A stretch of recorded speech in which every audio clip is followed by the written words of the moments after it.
Hello student, आप सभी का आर एजू सेंटर में स्वागत है। आज मैं कौटिल्य के अर्थशास्त्र के अनुसार मौर्य साम्राज्य से संबंधित वीडियो लाई हूँ। तो शुरू करते हैं वीडियो। कौटिल्य के अर्थशास्त्र का वर्णन। अर्थशास्त्र के रचनाकार और मौर्यकालीन राजनीतिक शास्त्र विद्वान आचार्य विष्णुगुप्त हैं, जिन्हें चाणक्य, विष्णुगुप्त एवं कौटिल्य के नाम से जाना जाता है। विष्णुगुप्त के पूर्व भी कुछ विद्वानों ने राजनीतिक शास्त्र की रचना की थी, किंतु सभी रचनाएं नष्ट हो चुकी है। सिर्फ कौटिल्य लिखित अर्थशास्त्र ही हमें प्राप्त हुआ है। कौटिल्य नाम उनके कुटिल गोत्र को संबोधित करता है। चाणक्य नाम उनके चाणक्य के पुत्र होने का वर्णन करता है और विष्णुगुप्त उनके वास्तविक नाम है। कौटिल्य के कूटनीति के कारण चंद्रगुप्त मौर्य धनानंद को हराकर मौर्य वंश की स्थापना किए थे। कौटिल्य को चंद्रगुप्त मौर्य संभवतः मंत्री पद पे नियुक्त किए थे। 1904 ईस्वी में मैसूर के डॉक्टर आर राम शास्त्री को अर्थशास्त्र के किताब के सारे तथ्य तार के पत्ते पर ग्रंथ लिपि में भट्ट स्वामी द्वारा लिखे कुछ आलोचना के साथ मिले थे। उन्होंने ही मूल पाठ को 1909 ईस्वी में और अंग्रेजी अनुवाद 1915 में प्रकाशित कराए थे। मुंबई के विश्वविद्यालय के डॉक्टर आर.पी. कंगाले ने अनेक वर्ष इन मूल पाठों को पढ़ने और उनका अनुवाद करने में लगाए थे। अर्थशास्त्र का मूल पाठ 15 अधिकरण या पुस्तक में बटा हुआ है। मूल पाठ का 150 अध्याय हैं, 180 प्रकरण और 6000 श्लोक हैं। अर्थशास्त्र मुख्यतः सूत्र के गद्य रूप में है। सिर्फ 380 श्लोक इसमें है। अर्थशास्त्र के 15 अधिकरणों या पुस्तकों में 5 पुस्तक राज्य के आंतरिक मामले का वर्णन करता है और अंत के 8 पुस्तक पड़ोसी देश के साथ मौर्य साम्राज्य के संबंध का वर्णन करता है। राजनीतिक व्यवस्था। कौटिल्य के अर्थशास्त्र के अनुसार राजा प्रशासन का मुख्य इकाई होता था। कौटिल्य ने राजनीतिक व्यवस्था। कौटिल्य के अर्थशास्त्र के अनुसार राजा प्रशासन का मुख्य इकाई होता था।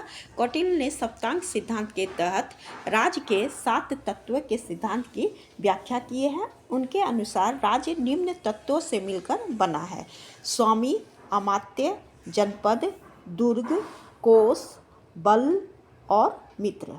स्वामी अथवा राजा राज्य के स्वामी तत्वों का आत्मा होते हैं। कौटिल्य ने राजा के कई गुण तथा प्रशिक्षण का उल्लेख करते हैं। यह कहते हैं कि राजा को अपनी प्रजा की खुशी में अपनी खुशी प्राप्त करनी चाहिए। मंत्रिपरिषद राजनीतिक व्यवस्था का महत्वपूर्ण अंग होते हैं। उनके अनुसार जिस प्रकार रथ सिर्फ एक पहिए से नहीं चलता है, उसी प्रकार बिना मंत्रिपरिषद के अकेला राजा शासन नहीं चला सकता है। मौर्य मंत्रिमंडल, जिसे मंत्रिपरिषद भी कहा जाता है, इसके 12 से 20 सदस्य मंत्री में होते हैं, जिसके मुख्य सदस्य पुरोहित, महामंत्री, सेनापति, युवराज होते थे। मंत्रिपरिषद पर नियंत्रण अमात्य या राजकुमारों का होता था। अर्थशास्त्र में सबसे ऊंचे स्तर की कर्मचारी को तीर्थ कहा जाता था। ऐसे 18 तीर्थ की वर्णन है। महामात्रों में मंत्री तथा पुरोहित सबसे महत्वपूर्ण तीर्थ कहलाते थे। कौटिल्य मंत्रिपरिषद के सदस्य मंत्रियों का उनके कार्यों तथा वेतन के आधार पर अंतर स्पष्ट करते थे। अमात्य एक प्रकार का प्रशासनिक अधिकारी होते थे, जिसकी नियुक्ति उच्च प्रशासन एवं न्यायिक पदों पर होती थी। धार्मिक परीक्षा उत्तीर्ण होने वाले नियुक्ति प्रशासनिक न्याय के लिए की जाती थी और आर्थिक परीक्षा में उत्तीर्ण होने वाले की नियुक्ति अधिकारियों में की जाती थी। प्रेम परीक्षा में उत्तीर्ण होने वाले की नियुक्ति बिहार भूमि की अधिकारी के रूप में की जाती थी तथा भयहीनता की परीक्षा में उत्तीर्ण होने वाले की नियुक्ति शीघ्र कार्य को पूरा करने वाले के लिए की जाती थी। इसकी योग्यता तथा चयन विधि कौटिल्य द्वारा की जाती थी। मौर्य काल में अमात्य वर्तमान में आईएएस अधिकारी के समान होते थे। सम्राट के पास राज्य के सभी राजस्व का प्रभार होता था। अक्ष पटला अध्यक्ष के कार्यों, आय तथा व्यय का नियंत्रण रखा करते थे। सन्निधाता मुख्य कोषाध्यक्ष सम्राट का सहयोग करते थे। वह खजाना को मजबूत भवनों में सुरक्षित रखते थे, जिसे कोषागार या कोष्ठागार कहा जाता था। कौटिल्य ने कई प्रकार के सैनिकों का उल्लेख किया है। वंशानुगत सैनिक, भारे के सैनिक, जंगली कबीले सैनिक तथा मंत्री द्वारा दिए गए सैनिक। कौटिल्य विभिन्न सैनिक अध्यक्ष का वेतन का उल्लेख अपने पुस्तक में किए हैं। सेनापति का वेतन 48,000 पन प्रतिवर्ष, प्रशस्त का 24,000 पन, नायक का 12,000 पन, मुख्य का 8,000 पन, अध्यक्ष का 4,000 पन और साधारण प्रशिक्षण सैनिक का वेतन 555 पन प्रतिवर्ष था। वेतन भुगतान नगद रूप में की जाती थी। मौर्य प्रशासन के अंतर्गत आंतरिक शांति और सुव्यवस्था बनाए रखने के लिए पुलिस या रक्षित विभाग संगठित किए गए थे। इस विभाग के कर्मचारी रक्षित कहलाते थे। गुप्तचर विभाग। मौर्य काल में गुप्तचर दो भाग में बटा था। संस्था जो कि एक स्थान पर रहकर गुप्तचरी करता था, दूसरा संचार जो घूम घूम के गुप्तचर का पालन करता था। इस विभाग के मुखिया को महामात्या सर्प कहा जाता था। चाणक्य इसको राजा की आंख एवं कान कहते हैं। कौटिल्य के अनुसार स्त्री गुप्तचर अधिक अच्छी तरह से अपना उत्तरदायित्व निभाती थी।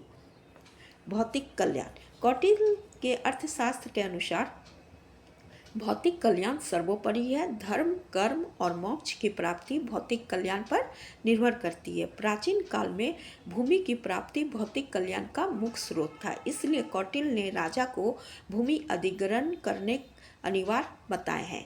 उनके अनुसार सबसे पहले पड़ोसी देशों की भूमि को अधिग्रहण करनी चाहिए। प्रशासनिक इकाई। अर्थशास्त्र में राज्य के प्रशासनिक इकाई ग्राम सबसे छोटी इकाई, जिसका मुखिया ग्रामिक होता था। संग्रहण 10 गांवों का समूह, जिसका मुख्य अधिकारी गोप होता था, जो खातों और करों का प्रबंध करता था। खरवंटिक 200 गांवों का समूह कहलाता था। द्रोणमुख 400 गांवों का समूह, जो एक महत्वपूर्ण प्रशासनिक केंद्र होता था। स्थानिक 800 गांवों का समूह कहलाता था, जिसे स्थानीय या स्थानिक भी कहा जाता था। राज्य सबसे बड़ी इकाई होती थी। समाज। अर्थशास्त्र के अनुसार समाज 4 भागों में बटा था। ब्राह्मण, क्षत्रिय, वैश्य और शूद्र। इसके अलावे कई अन्य वर्ग थे, शिल्पकार, कुम्हार इत्यादि। उनके अनुसार अर्थशास्त्र में 8 प्रकार का विवाह का वर्णन किया गया है। आर्ष, देव, ब्रह्म और प्रजापत्य विवाह। ये 4 विवाह को अच्छा माना गया है, जबकि असुर, गंधर्व, राक्षस और पैशाच से विवाह को निंदनीय माना गया है। अर्थशास्त्र में दासों की विभिन्न श्रेणी का वर्णन किया गया है। स्त्री दास एक श्रेणी, बंधक का भी उल्लेख किया गया है। इस पुस्तक में वंशानुगत दास, उपहार दास और खरीद दास इत्यादि प्रकार के दासों का वर्णन किया गया है। कौटिल्य के अनुसार आर्य भी अस्थायी दास थे। अर्थव्यवस्था। कौटिल्य के अर्थशास्त्र के अनुसार मौर्य साम्राज्य की अर्थव्यवस्था कृषि प्रधान थी, जिस पर राज्य का नियंत्रण था। कृषि, पशुपालन, व्यापार, उद्योग में राज्य की भागीदारी थी। भूमि, नमक, शराब, अस्त्र शस्त्र पर राज्य का एकाधिकार था। व्यवस्थित कर प्रणाली थी, जिस पर ब्याज दर 15% था। समुद्र व्यापार का लिए आय पर 60% व्यापारिक ब्याज दिया जाता था, जो कि अर्थव्यवस्था को समृद्ध और नियंत्रण बनाती थी। कौटिल्य के अर्थशास्त्र के अनुसार राज्य का आय का मुख्य स्रोत भूमि कर था, जो 1/6 भाग के रूप में लिया जाता था। इस कर से ब्राह्मण, महिला, बच्चे तथा राजा के कर्मचारी मुक्त थे। व्यापार। अर्थव्यवस्था में विशिष्ट और विशेष वस्त्रों के उत्पादन के लिए प्रसिद्ध क्षेत्रों का उल्लेख है, जैसे कि काशी, बंगाल, कामरूप, और मदुरै। उच्च स्तर की शिल्प कौशल और क्षेत्रीय विशेषज्ञता को यहाँ दर्शाता है। राजा और राजदरबार सदस्य सोने और चांदी की कढ़ाई वाले वस्त्र पहनते थे, जो साम्राज्य के समृद्ध वस्त्र उद्योग को प्रदर्शित करते हैं। अर्थशास्त्र के अनुसार चीन से रेशम का आयात होता था। चीन को रेशम वस्त्रों का निर्यात भारत से किया जाता था। मुद्रा प्रणाली अर्थशास्त्र में विस्तृत मुद्रा प्रणाली की चर्चा की गई है। इसमें विभिन्न प्रकार के सिक्के, सुवर्ण, कशापन, माशक, कांकनी एवं अर्धकांकनी का भी उल्लेख मिलता है। अर्थशास्त्र से मेरा वीडियो यहीं तक था। Thank you.